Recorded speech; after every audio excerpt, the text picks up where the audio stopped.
Rencontre avec Robert Koenig et les éditions Aérepo.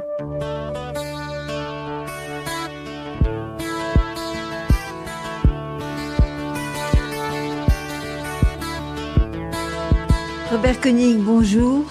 Bonjour Michel. Et merci de me recevoir. Tu te doutes de la raison de cette interview. Le salon du livre approche. Il a lieu, je crois, rappelle-nous les dates, le 18 novembre. Du 18 au 21 novembre de cette année, et je dirais bonjour à tous les Polynésiens, à tous les lecteurs bien sûr, et en particulier aux lecteurs de Aérepo. Aérepo, maison d'édition que tu diriges depuis l'origine, que tu as créée. Et cette maison d'édition a 40 ans, m'as-tu dit? C'est vrai, elle a été créée en mai 1981, bien entendu. Et ça fait 40 ans et on va fêter le 40e anniversaire au Salon du Livre même. D'ailleurs, tu es invité ce jour-là. Volontiers, vous allez prendre un gâteau de 100 bougies peut-être 115 bougies parce que c'est le nombre d'ouvrages que nous avons publiés en 40 ans. Mais j'espère que je ne serai pas obligé de souffler ni 115 bougies, ni 40 même. Mais ça fait beaucoup. Tu seras aidé de Denise et de tous les sympathisants. Alors, cette maison d'édition qui a donc 40 ans, quelle en a été l'origine? Je crois que l'origine en a été Henri Giraud, d'une certaine manière, parce que dans cette période-là, au début des années 80, et comme nous connaissions Henri Giraud, il était en train de s'intéresser et de tourner les immémoriaux. Et il y avait un tel contraste entre le roman de Ségalen et ce que Henri Giraud voulait en faire, et c'était sur le thème de l'oubli et quand même du souvenir. Et Emmanuel Lou Faon, ancien Arupa, et moi, et avec des amis, nous avons eu l'idée de faire une maison qui portait le nom de ces Aérepo, de ce Aérepo qui, d'après le roman de Ségalen, se trompe en passant son examen, il se trompe dans la généalogie, il est obligé de s'enfuir et de partir très très longtemps, et quand il revient, eh bien, le monde a changé. Tout à fait changé. Et le roman de Ségalen est un peu triste à ce niveau-là. Et nous, on avait toujours pensé que, c'est vrai, il ne faut pas perdre la mémoire. On peut la garder. C'est la raison pour laquelle on a pris le nom de Aérepo, celui qui marche la nuit et qui raconte, et qui récite les généalogies ou qui raconte des histoires. Alors, vous étiez combien à faire partie de cette... Nous étions 4 au début. Il y avait Emmanuel Lou, Arupa. Il y avait Daniel Margueron. Il y avait le pasteur Isherey et il y avait moi-même. Ensuite, il y a eu Sylvia Richaud qui est venue. Et voilà, ça c'était les tout débuts de Aérepo dans les années 80. Henri Giraud n'a pas eu envie de faire partie de maison d'édition. Non, Henri, il avait ses autres problématiques, etc. Il avait une autre manière de voir. Nous, Emmanuel et moi, on était déjà des collectionneurs de livres. Nous, on aimait bien les bibliothèques, on aimait bien la chose imprimée. On avait des livres et on avait envie de mettre cela à la disposition des gens d'aujourd'hui. Alors, quel a été votre premier livre édité? Le premier livre édité, ça a été La légende du Ourou. Ça a été fait par Francine et Daniel Margueron à l'époque. C'était aussi réalisé par Marguerite Vernier pour la traduction en langue anglaise. Et c'était aussi, grâce au pasteur Isherey, en tahitien. Et notre premier livre, La légende du Ourou, c'était vraiment un livre qui était trilingue parce qu'on voulait s'adresser à tous ceux qui pouvaient s'intéresser à cela. Le premier mythe, c'est le mythe de l'arbre à pain. Et il n'y en avait pas eu jusque-là de livres trilingues. Je pense que vous avez été promoteurs. Oui, c'était un peu notre démarche. Et puis, il faut dire que le premier dessinateur de Aérepo, eh bien, ça a été Guy Vallard. Et c'est lui qui avait fait ces beaux dessins de la légende du Ourou. Puis vous êtes passé à l'édition d'ouvrages de plus sérieux. C'est-à-dire que non, il était sérieux, les gens comme Honu la tortue et les livres sur les marionnettes. Mais Denise et moi, nous, on s'intéressait plus particulièrement à la botanique et à l'histoire. Et c'est comme ça qu'en 83, c'est-à-dire il y a presque 40 ans, eh bien, nous avons réalisé l'archipel de Tahiti de Gilbert Cuzan, que nous allons éditer cette année à nouveau. Alors Cuzan, c'était un pharmacien de la marine, passionné de plantes. C'est un pharmacien de la marine. Il arrive à Papeete dans les années 1850. Il découvre toutes les plantes ici. Il s'intéresse à ces plantes qui l'entourent et il se demande quel est l'usage que l'on peut en faire. Et Denise et moi, nous avions tellement travaillé là-dessus avec toujours le même souci de l'exactitude des mots tahitiens qu'on travaillait avec le pasteur Henri Vernier et Marguerite d'ailleurs, qui étaient des amis et qui avaient mis à notre disposition ce dictionnaire extraordinaire qui est le dictionnaire de Davis. Et c'est en faisant le Cuzan qu'on s'est dit, mais nous qui travaillons avec le Davis, mais tout le monde devrait pouvoir travailler avec ce dictionnaire. Et c'est comme ça que, en faisant le Cusa, nous avons en même temps fait la première édition du dictionnaire de Davis. Ah oui, c'est curieux cet enchaînement. Ah oui, mais je pense que High Repose a été une suite d'enchaînements, une suite d'aventures, et je crois que ce sont presque toujours des aventures très personnelles. Alors, pour épuiser le thème de la botanique, après le Cuzan, vous avez édité le Pétard. Quelle différence y a-t-il entre ces deux ouvrages? Le point de départ, et je voudrais rendre hommage à un ami qui a quelques difficultés, c'est Michel Guérin.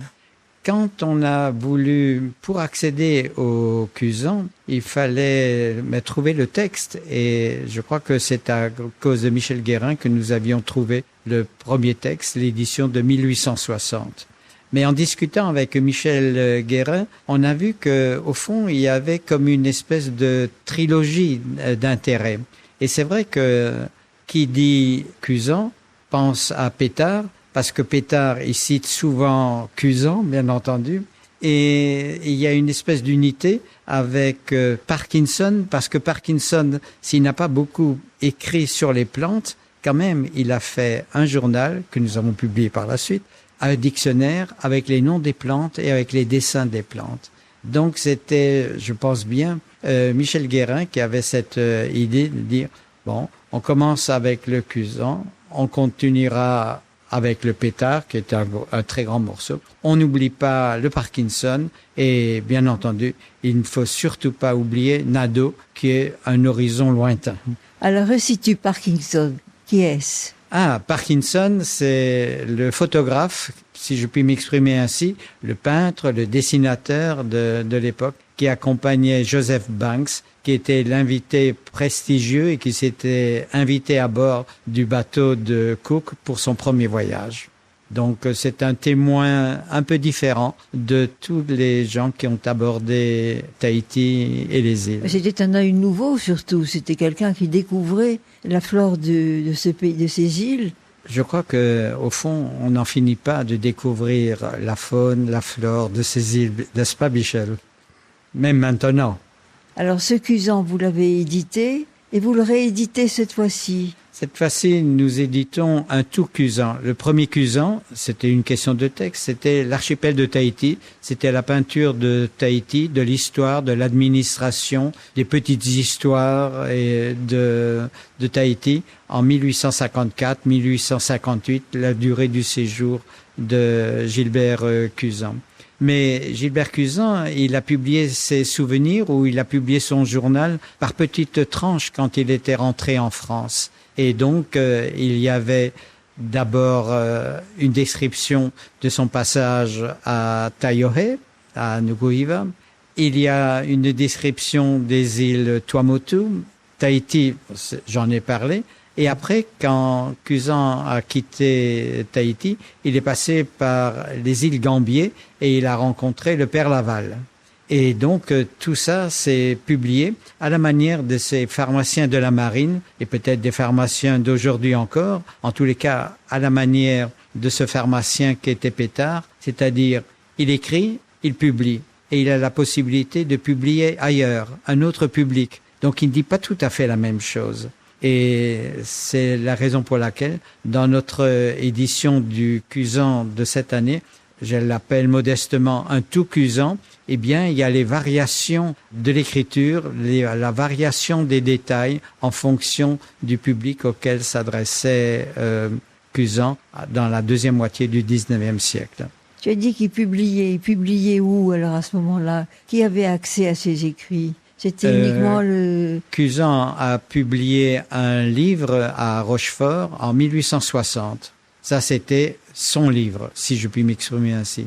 Mais ses autres souvenirs, il les a publiés dans une revue qui ressemble un peu à la revue de la Société des études océaniennes, mais qui s'appelle la Société académique de Brest ou bien de Cherbourg. Et donc, c'est dans ces écrits-là, dans ces petites revues qui fleurissaient à l'époque, qu'il a publié. Et les travaux de chimie ou de botanique, l'intérêt industriel pour les plantes de Tahiti et des îles, lui, il les a publiés dans des revues qui portent des noms pas très corrects, revues coloniales ou revues modernes.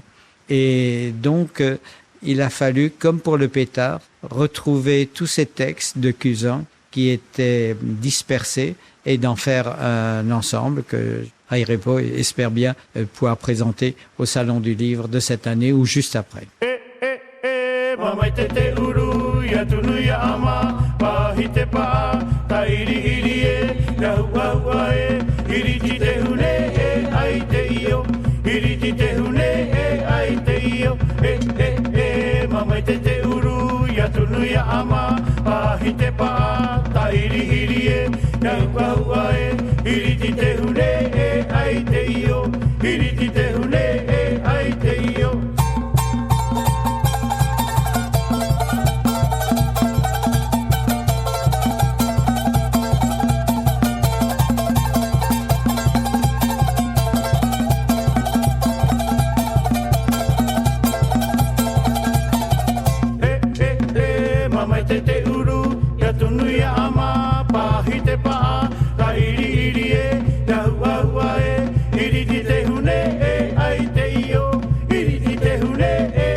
C'est un côté particulier quand même de ces gens qui étaient pharmaciens que de devenir des scientifiques, de s'intéresser à l'exploitation des plantes, à leur usage. C'est plus que de l'intérêt pharmaceutique, c'est un intérêt scientifique de botaniste. C'est vrai, mais il faut se rappeler qu'à cette époque-là, les pharmaciens ne ressemblent pas du tout aux pharmaciens d'aujourd'hui, dans la mesure où ils faisaient eux-mêmes leurs médicaments, oui, très souvent.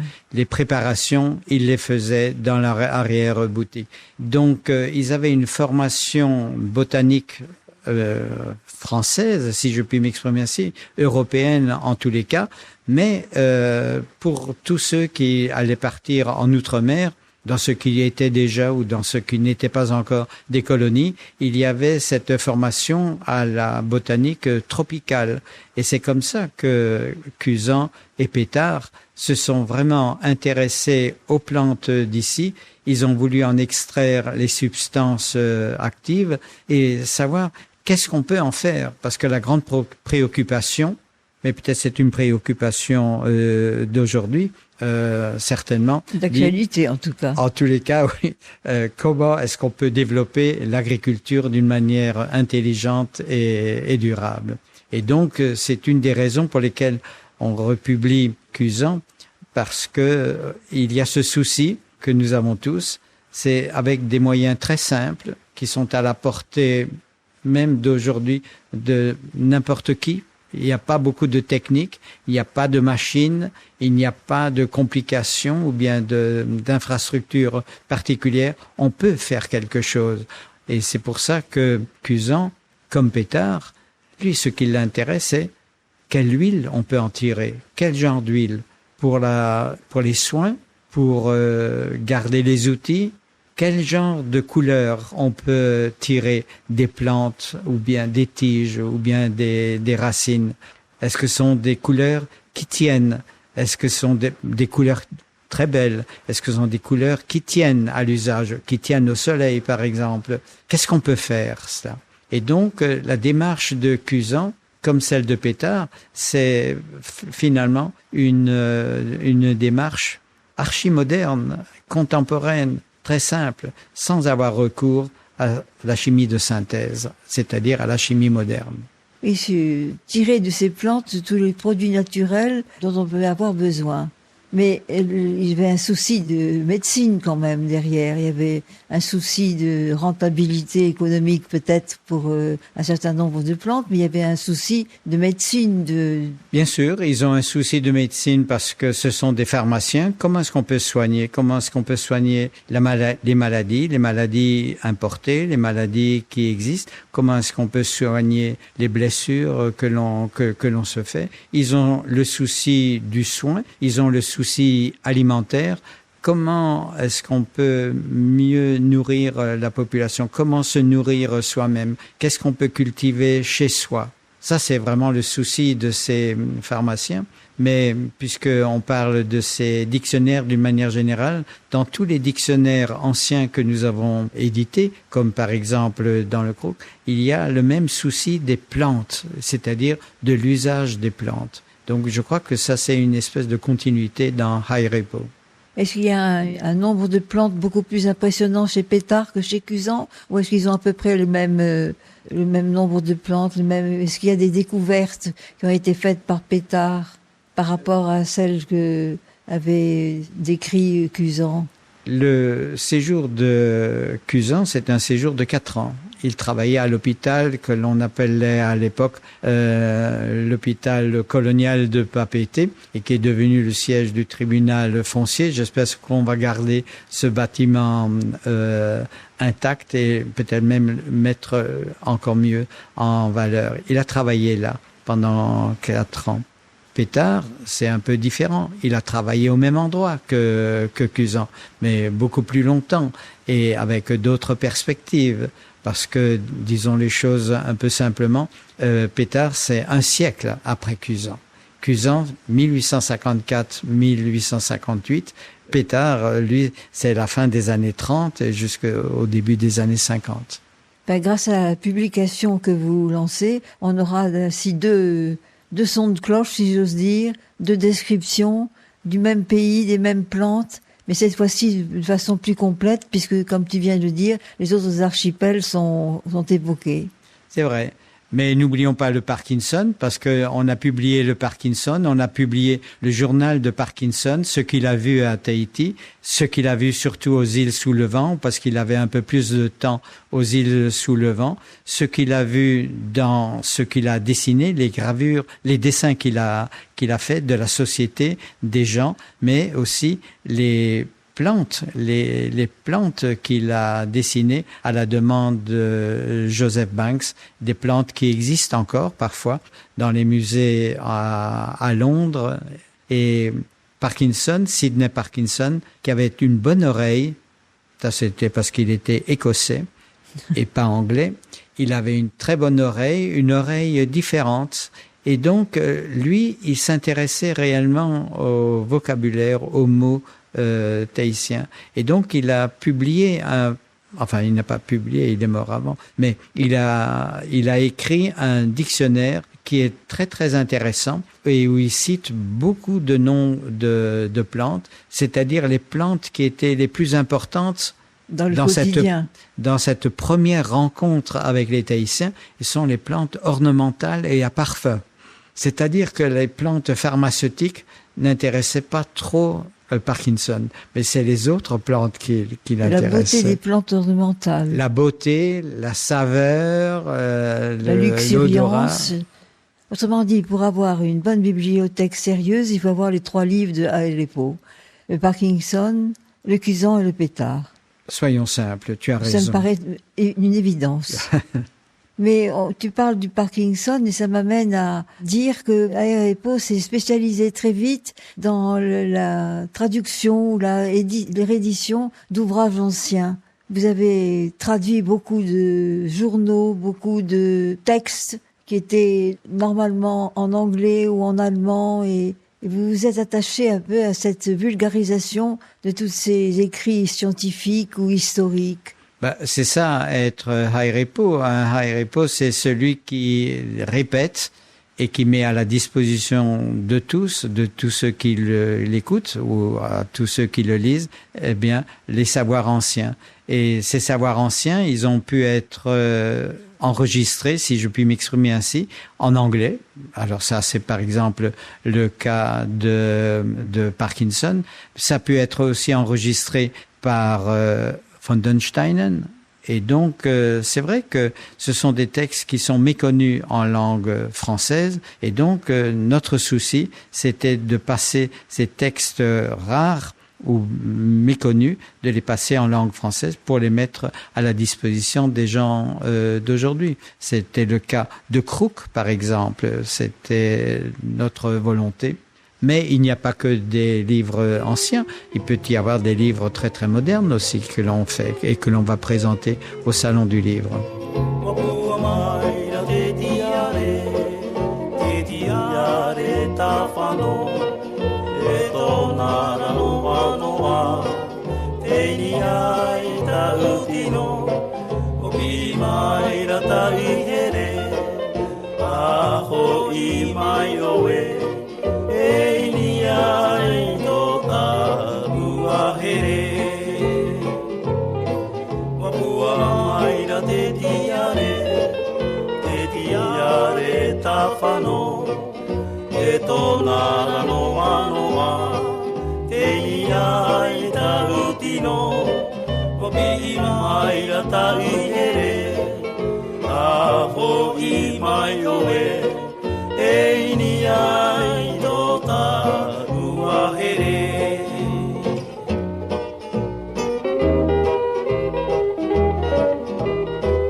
Je n'oublie pas que vous avez présenté quand même beaucoup de livres concernant les marquises. Et cette année, vous en ajoutez encore un, alors que vous avez déjà proposé les traductions de Van den Steinen, les mythes marquisiens. Vous avez copieusement enrichi notre bibliothèque avec des livres sur les marquises anciens. C'est vrai, grâce à Denise, il faut jamais oublier cette dimension. Grâce à Denise, nous avons eu un contact personnel avec la famille de von den Steinen, c'est-à-dire cette famille qui vivait en Suisse et qui est maintenant un peu dispersée en Hollande et encore en Allemagne. Et c'est comme ça que nous avons eu accès au carnet de terrain de von den Steinen, le seul qui ait survécu à l'histoire de l'Allemagne en tous les cas. Et ce carnet de terrain, c'est un carnet très émouvant parce que sur la page de gauche, il y a ce que von den Steinen écrivait presque sous la dictée des gens qui lui racontaient des histoires. Et il y a la page de droite sur laquelle von den Steinen lui-même travaillait par la suite et qu'il annotait. Et si bien que nous avons déjà publié des vrais mythes enregistrés en 1897 par von den Steinen en marquisien, parce que von den Steinen a écrit en marquisien. C'est le marquisien de la fin du 19e siècle. Et donc, on a voulu garder le document tel quel. Et il a fallu le transcrire fidèlement pour que les gens d'aujourd'hui puissent lire facilement, le transcrire en marquisien moderne parce que la langue est vivante et donc elle évolue. Et donc, si on avait déjà publié les mythes de Quéna ou de Faye dans d'autres éditions, avoir accès direct aux premiers documents de von den Steinen dans son carnet de terrain, c'est une expérience étonnante et on a pu le faire. Et grâce au travail d'une certaine façon. Oui, grâce au travail de Michael Koch qui a bien voulu transcrire parce qu'il connaît la langue marquisienne. Donc c'est vrai que c'est quelque chose d'original et d'un peu compliqué, mais c'est vraiment un travail de remettre à la disposition d'aujourd'hui des mythes anciens qui sont pas toujours oubliés, mais les mythes, comme ils sont vivants, eh bien, ils changent, ils se modifient au gré de la personne qui raconte, des personnes qui écoutent et qui vont modifier par la suite. Là, c'est le texte de 1897 que l'on va Ils sont pas donner. toujours faciles à comprendre d'ailleurs, parce qu'il y a une symbolique qui est quelquefois difficile dans ces mythes à comprendre, à accepter. Je trouve pas la lecture forcément très facile. C'est-à-dire que dans les mythes, il y a à trier, si je puis m'exprimer ainsi, il y a à noter ce qui est factuel, les détails, les noms, les outils. C'est quelque chose d'une précision inouïe. Et il y a bien sûr un aspect, vulgairement on dirait mythique, un aspect fantastique, où on peut voler sur le dos d'un oiseau, où on peut voir le reflet d'une terre dans une flaque d'eau ou bien dans l'eau qui est dans une feuille de tarot. Ça, c'est un autre aspect. Mais les mythes, ce sont des mythes qui sont d'une vitalité extraordinaire, qui sont d'une importance extraordinaire. Et c'est pour ça que notre édition de Faille, on lui a donné comme sous-titre « Un mythe sans limite ». Faille, c'est le nom d'un personnage. Faille, c'est le nom d'un héros océanien, d'un héros de Hivaoa. Eh bien, c'est une histoire contemporaine. Il est le papa de 2 filles. Ces filles font la fête parce qu'elles sont en âge de se marier et elles sont surtout en âge de partir et elles partent. Et Faille, le père, est en proie au chagrin. Et tout ça, c'est vrai. Et il le chante. Et le chagrin est réel, comme la liberté des filles est tout à fait réelle. Et donc, pour retrouver une fille, bien, il faut par exemple partir à sa recherche. Et pour partir à sa recherche, quand on est dans une île, il faut faire des outils, il faut couper des arbres, il faut creuser un tronc, il faut poser le bordé, il faut dresser un mât, il faut une voile, il faut du vent. Et c'est un chant extraordinaire. C'est le chant de la construction d'une pirogue. Et c'est ce que l'on trouve dans le mythe de Faille. Donc, dans le mythe de Faille, il y a tous ces détails d'une vie quotidienne. Avec quoi on doit construire un abri au bord de la plage? Est-ce qu'on va le construire avec les feuilles du vahana, le palmier éventail, qui est la traduction traditionnelle, ou est-ce qu'on va le faire est-ce qu'on va construire l'abri avec des bandes de tapas au bord de l'eau? Et la nature le décide. La mer arrive, les vagues, elles détruisent un des abris et pas l'autre. C'est pas tout à fait l'histoire des 7 petits cochons, mais c'est une histoire tout à fait semblable. Et ça nous rappelle que, au fond d'un mythe, il y a toujours une vérité factuelle, quotidienne, profonde, et il faut s'attarder à ces détails qui n'en sont pas. Je suppose que vous avez montré ce texte à des marquisiens déjà.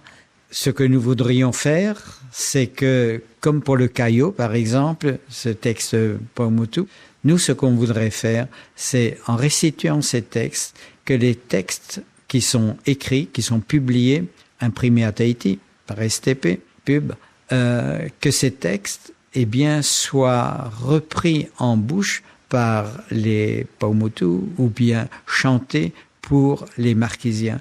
Il y a 3 chants émouvants dans Faille et moi j'espère bien qu'un jour on entendra, peut-être au Salon du Livre pour notre anniversaire, eh bien on entendra les chants de Faille, les lamentations du père par exemple, ou le chant de la pirogue, de la construction de la pirogue retentir sur le pépé de Henri Hiro. Est-ce que ces mélopées existent encore maintenant? Est-ce que quelqu'un les connaît? On le saura dans quelques jours, Michel. Ça marche ou ça ne marche pas. Nous, ce que l'on peut faire, c'est redonner les textes. C'est-à-dire, comme les Haïrepo, ils répètent, ils te redisent, et après, la parole s'échappe. Parce que dans ces textes, c'est un marquisien qui n'est plus parlé actuellement. C'est un marquisien un peu ancien, probablement. Tu sais, Michel, quand on a publié le livre de Crook, c'est-à-dire l'essai en vue d'un dictionnaire et d'une grammaire, qui est sorti d'ailleurs cette année, on a le marquisien tel qu'il était parlé en 1799, puisque ce dictionnaire, il a été écrit en partie, ou contrôlé en tous les cas, par un marquisien qui avait accompagné Crook, et le travail a été fait dans la région de Londres, tout ça en 1799. Donc, on a les mots parlés, écrits en 1799. On a les mots écrits, parlés, en 1897. Et on a les mots marquisiens, écrits et parlés d'aujourd'hui. Et quand tu regardes ces colonnes, parce que tout ça, c'est des dictionnaires. Tous ces mots sont classés bêtement par ordre alphabétique, mais c'est pratique. Bien, quand on regarde ces colonnes de mots, eh bien, on voit la pérennité de la langue. On voit la résistance de la langue. On peut l'écrire différemment, mais au fond, ça n'a pas changé. Et donc, c'est cette résistance de la langue, c'est cette vitalité de la langue que l'on essaye de montrer à travers les différents ouvrages que nous avons la chance de pouvoir publier. En tout cas, on ne peut qu'être reconnaissant à travers ces gens qui ont appris le marquisien, qui l'ont noté, qui l'ont retranscrit et qui l'ont appris un peu de temps. Van Steynen est pas resté si longtemps pour parler marquisien correctement et l'écrire correctement. Tout ça, c'est une question d'oreille. Oui. J'allais dire, c'est comme pour Caillaux. Von den Steinen, il est un Allemand. C'est-à-dire que la richesse des sons de la langue allemande est différente de la richesse des sons de la langue française, ou italienne, ou espagnole, et anglaise, bien entendu.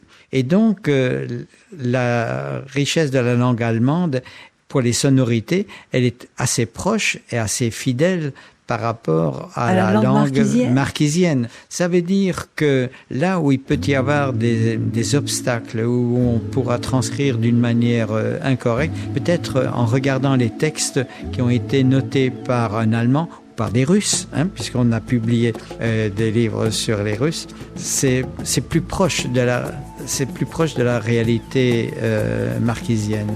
Et c'est vrai pour d'autres aussi.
À l'avenir, vous avez encore un projet sur un ouvrage concernant les marquises, parce que c'est un peu votre chasse gardée, les marquises.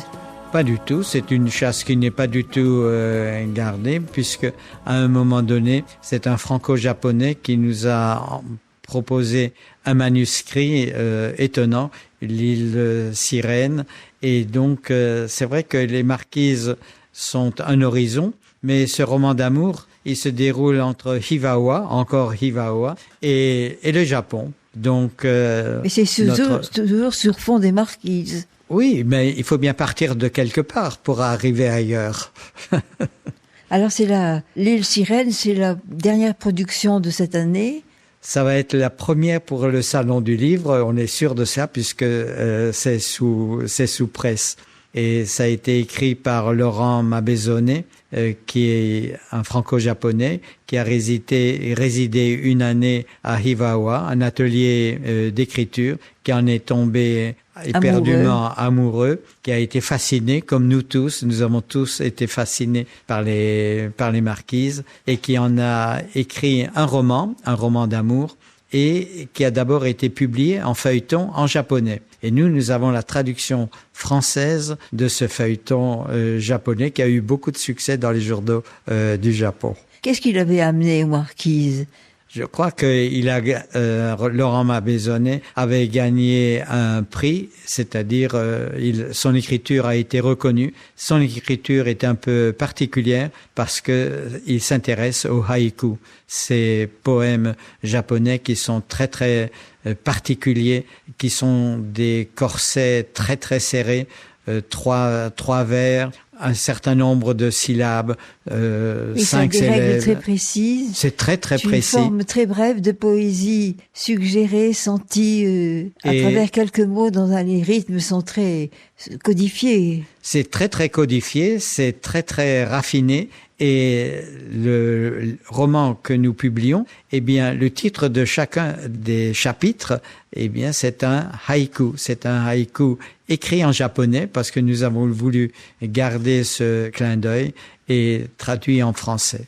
C'est le hasard qui a permis cette rencontre ou c'est parce que on vous l'a signalé ou lui-même s'est signalé à la maison d'édition? Il a proposé son texte et j'ai dit mais c'est extraordinaire, un texte tellement original qui présente les marquises d'une manière tout à fait différente, à la fois traditionnelle et à la fois très très moderne et d'une manière tout à fait imaginaire. J'ai trouvé c'était vraiment une chance et un plaisir que de pouvoir éditer un tel livre parce que Laurent Mabezone a vécu à Hivawa.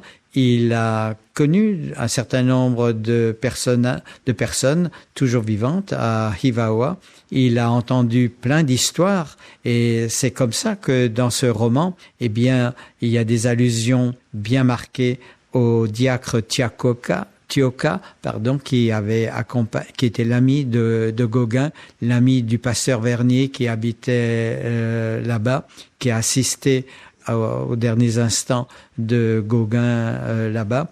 Il y a bien entendu Jacques Brel et il y a un professeur de l'école de Sainte-Anne qui raconte sa rencontre avec Jacques Brel et qui raconte les intentions de Jacques Brel quant aux marquises.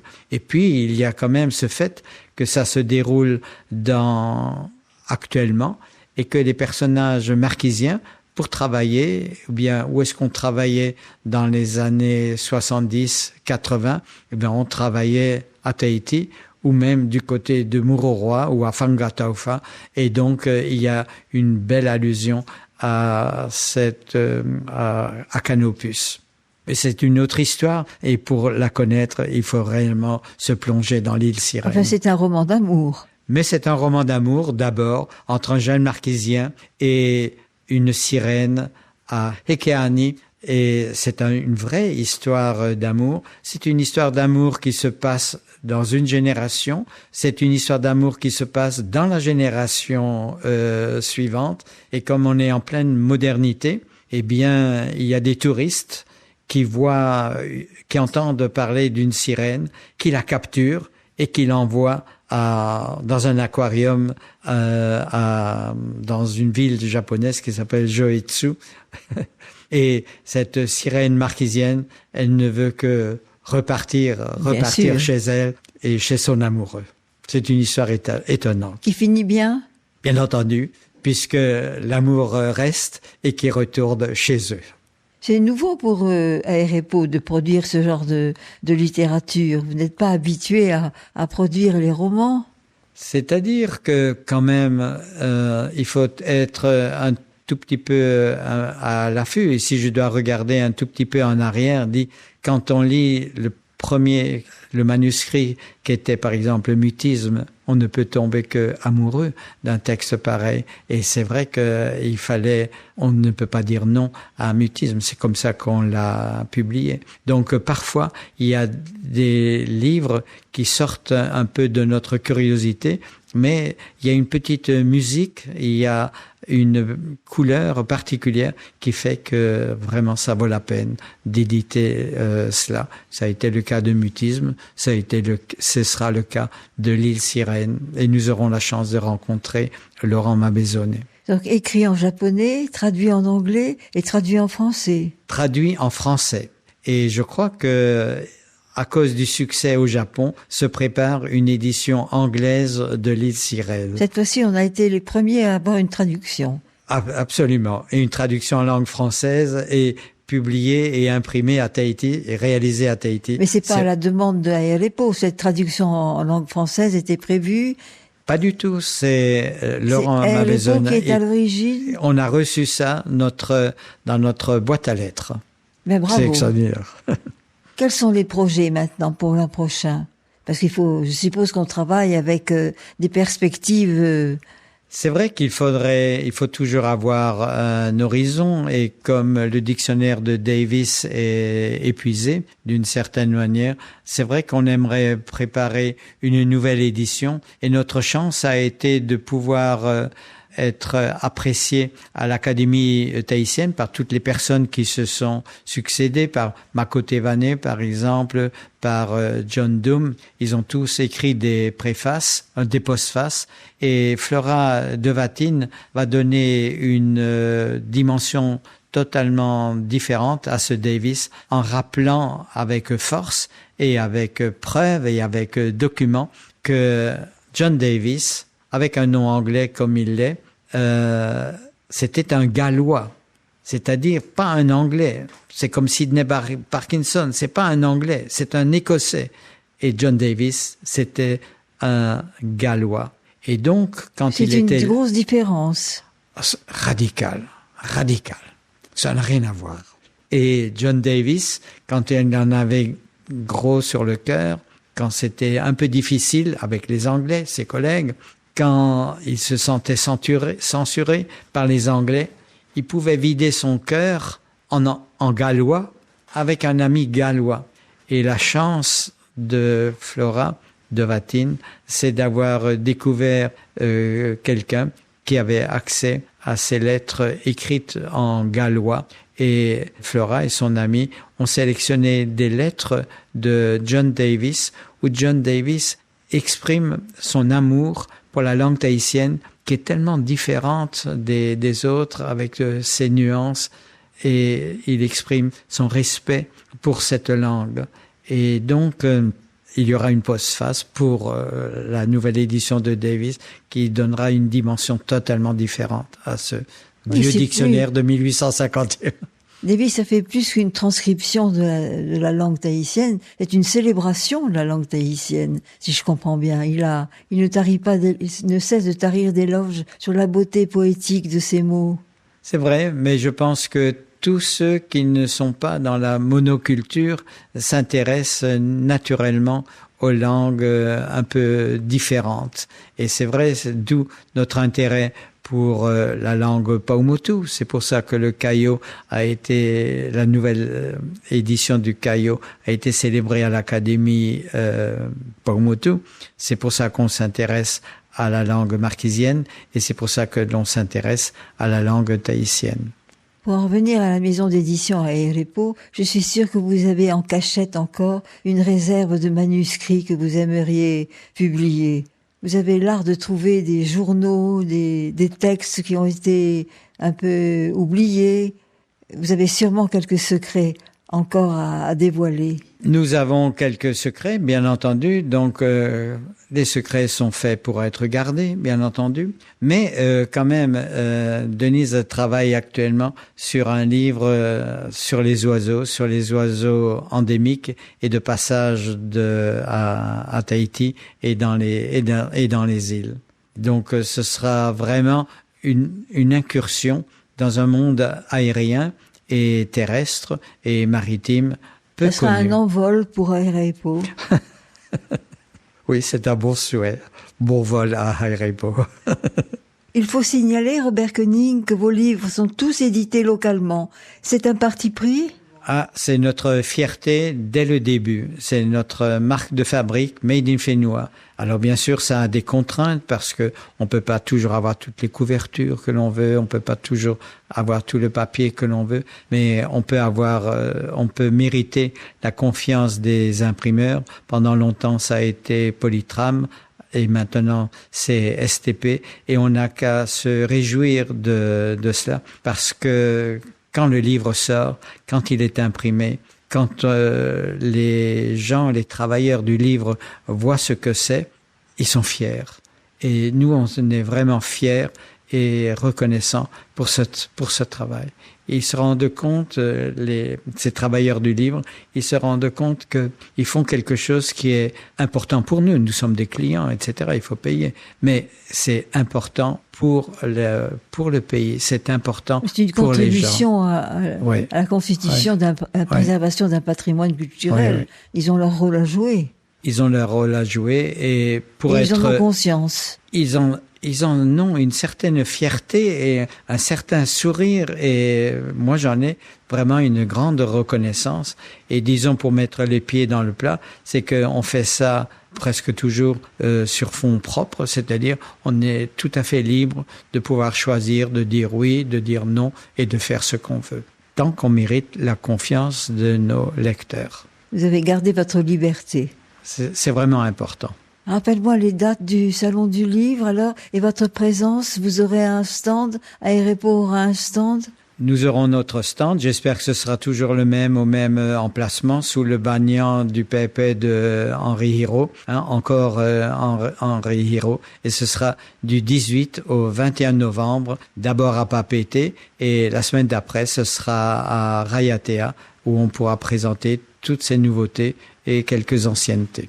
Et vous irez aux Marquises ?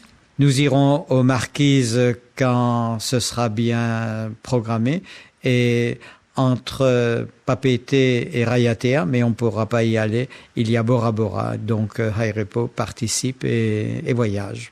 Eh bien, on souhaite bonne chance à Aérepo, bonne chance au Salon du Livre. Merci Robert de tous ces renseignements que tu nous as fournis. Merci à Denise qui assiste à notre interview, toujours discrètement, alors qu'elle aussi elle a beaucoup de choses à raconter. Mais je ne désespère pas un jour de la voir devant le micro. Merci Robert. Merci Michel. Et merci à Tuiva Lambert qui a assuré la réalisation de cette émission.